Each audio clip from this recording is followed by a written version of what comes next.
Сайн байцгаана уу бүгдний энэ өдрийн мэндийг хүргэе. Та бүхний Германы А1 төвшний цахим хичээлийн амжилттай сурсан гэдэг багшны итгэлтэй байна. За өнөөдөр бүгдээрээ А1 төвшний дууссан юм чинь мэдээж дараагийн төвшин болох А2 төвшнийг эхлүүлэх гэж байна.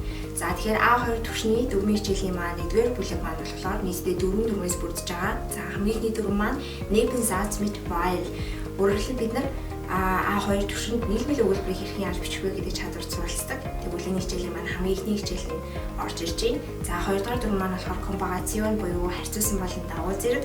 За гуравдугаарт нь adjective im dativ ерөнхийдөө тэмдэг нэрийн төгсгөл dativ буюу бүх оршин ялгалт дээр явна гэдэг талаар.